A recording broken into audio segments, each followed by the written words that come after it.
किसी गांव में राजमार्ग के किनारे एक विशाल वृक्ष उगा हुआ था। वह वृक्ष हमेशा सदाबहार फलों से लदा रहता। आम जैसे उसके फल इतने सुंदर होते थे कि जो भी राहगीर उन्हें देखता उन्हें खाने के लिए लालायित हो उठता था। किंतु उस वृक्ष के फल जहरीले होते थे।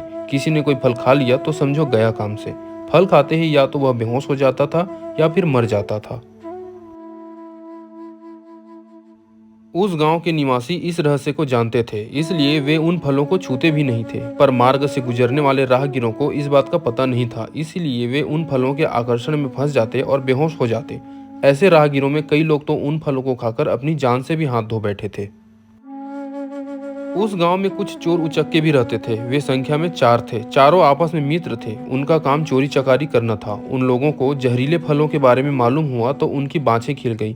एक दिन उन्होंने आपस में मंत्रणा की और उन जहरीले फलों से फायदा उठाने का निश्चय किया।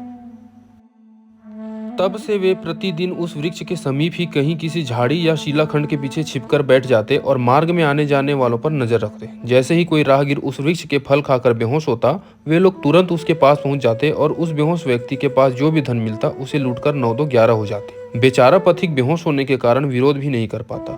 इस तरह लोगों को लूट लूट कर वे काफी धनवान बन गए थे। वे चारों बहुत ही धूर्त थे। गांव का कोई व्यक्ति जब उनसे उनके अचानक धनवान बनने का रहस्य पूछता तो वे यही बहाना बना देते कि हमने शहर में अमुक चीज का व्यापार शुरू कर दिया है और उस व्यापार में हमें काफी लाभ हो जाता है। व्यापार की बात सुनकर पूछने वाला मौन हो जाता। वैसे संदेह तो सभी को था कि चोरी चकारी लूटपाट करके अपना जीवन यापन करने वाले ये धूर्त व्यापार तो नहीं कर सकते। अवश्य ही इन्होंने लूटपाट का धंधा ऊंचे स्तर पर चालू कर दिया है। खैर, समय यूं ही व्यतीत होता रहा। वह वृक्ष उन चारों के लिए कल्प वृक्ष सिद्ध हो रहा था, जो अपने फलों के द्वारा उनके घरों में धन की वर्षा कर रहा था। लेकिन किसी न किसी दिन तो अनीति का अंत होना ही था। एक दिन कुछ सम्राट से दिखने वाले लोग उस मार्ग से निकले। वे शायद व्यापारी थे, क्योंकि जिस बैलगाड़ी में वे बैठे हुए थे उसमें काफी सामान लदा हुआ था। जब वे उस वृक्ष के नजदीक पहुंचे तो उसके फल देखकर उनके मुंह में पानी भर आया।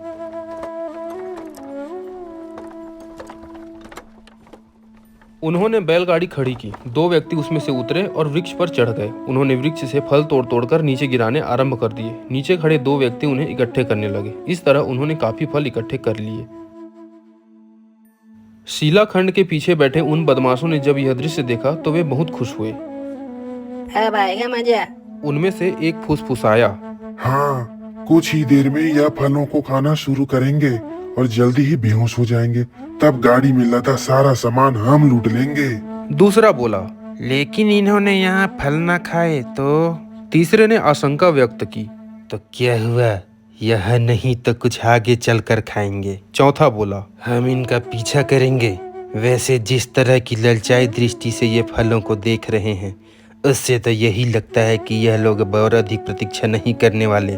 उधर उन लोगों ने सारे फल इकट्ठे किए और उन्हें पानी से धोने लगे। उनमें से 2 व्यक्तियों ने अपने मुंह में फल दबाए और उन्हें खाने लगे। तभी कुछ दूर उन्हें एक व्यक्ति अपना घोड़ा दौड़ाता हुआ दिखाई दिया। वह व्यक्ति उन्हीं को संकेत करता हुआ जोर से चिल्लाया, ठहरो, यह फल मत खाना। उनमें से 2 व्यक्ति जो फल खाना शुरू कर चुके थे तत्काल ठिठक गए। दूसरे 2 व्यक्ति जो फल खाने ही वाले थे उन्होंने अपने हाथ रोक लिए। घुड़सवार उनके पास आकर बोला, अरे भैया, फेंक दो यह फल जहरीले हैं। जहरीले? फल हाथ में पकड़े हुए व्यक्तियों के चेहरों पर भय की छाया तैर गई। घुड़सवार बोला, हाँ, बेहद जहरीले फल हैं ये। इनको खाने से तुम लोगों की मौत भी हो सकती है। पर हमने तो फल का कुछ हिस्सा खा भी लिया।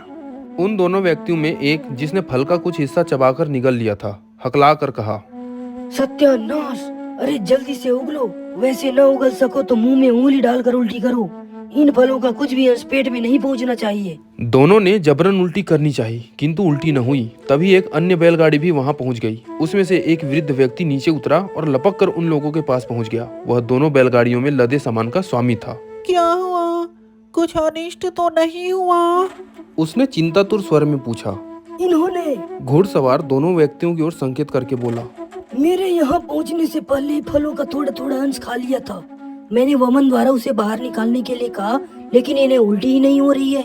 वृद्ध ने जल्दी से अपने सामान में से 2 पुड़ियां निकाली और एक-एक पुड़िया दोनों को देते हुए कहा, जल्दी से इस दवाई को निकाल लो। यह विष का प्रभाव दूर करने वाली दवा है। दोनों ने दवा खाई। तत्काल दवा का असर हुआ। दोनों को उल्टियां लग गई। विष का प्रभाव दूर हुआ तो दोनों के मुरझाए चेहरों पर रौनक लौट आई। तब दोनों ने वृद्ध व्यापारी का आभार व्यक्त करते हुए पूछा, सेठ जी, देखने में तो यह फल बहुत सुंदर और खाने योग्य लगते हैं, लेकिन है बेहद जहरीले। आप हमें यह बताइए कि आपको कैसे मालूम हुआ कि ये फल जहरीले हैं? वृद्ध व्यापारी ने उत्तर दिया, देखो मित्र, सीधी सी बात है, यह वृक्ष सदा ही फलों से लदा रहता है।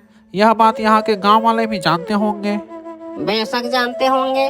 तब भी वे इस वृक्ष के फलों को नहीं छूते। जरा सोचो, क्यों नहीं छूते इन फलों को? गांव वाले मूर्ख थोड़े ही हैं जो ऐसे सुंदर फलों को छोड़ देते। बच्चे तो वृक्षों पर चढ़कर कच्चे व अधपके फलों को भी खा जाते हैं। हाँ, सो तो है। बस इसी बात से मैंने अनुमान लगाया कि निश्चय ही ये फल जहरीले होंगे। मैं व्यापार के सिलसिले में कई बार इधर से गुजरा हूँ, इसीलिए मुझे इस वृक्ष के बारे में मालूम था। जब आपको पहले ही मालूम था तो आपको हमें यह फल न खाने का निर्देश दे देना चाहिए था। अनजाने में हम यह फल खा बैठे और मौत के मुंह में जाने से बाल बाल बचे। वृद्ध हो गया हूँ ना, व्यापारी बोला। इसीलिए कभी कभी कोई बात याद नहीं रहती। तुम लोग हमसे कुछ आगे निकल आए थे। जब मुझे ध्यान आया कि मार्ग में कुछ ही आगे तो वह जहरीला फलों का वृक्ष है, तो मैंने तत्काल सुरक्षा प्रहरी को तुम्हारे पीछे दौड़ाया।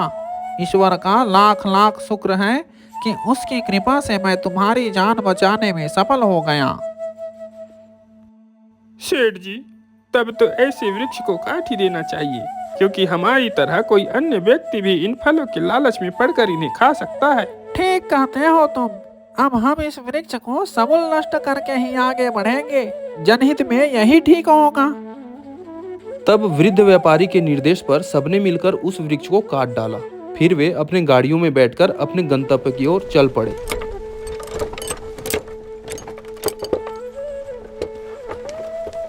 लुटेरों ने वृक्ष को काटते हुए देखा तो उन्हें बहुत दुख हुआ, लेकिन वे क्या कर सकते थे? व्यापारी के आदमियों से उलझने की उनकी हिम्मत नहीं हुई थी। चारों मन मसोस कर रह गए।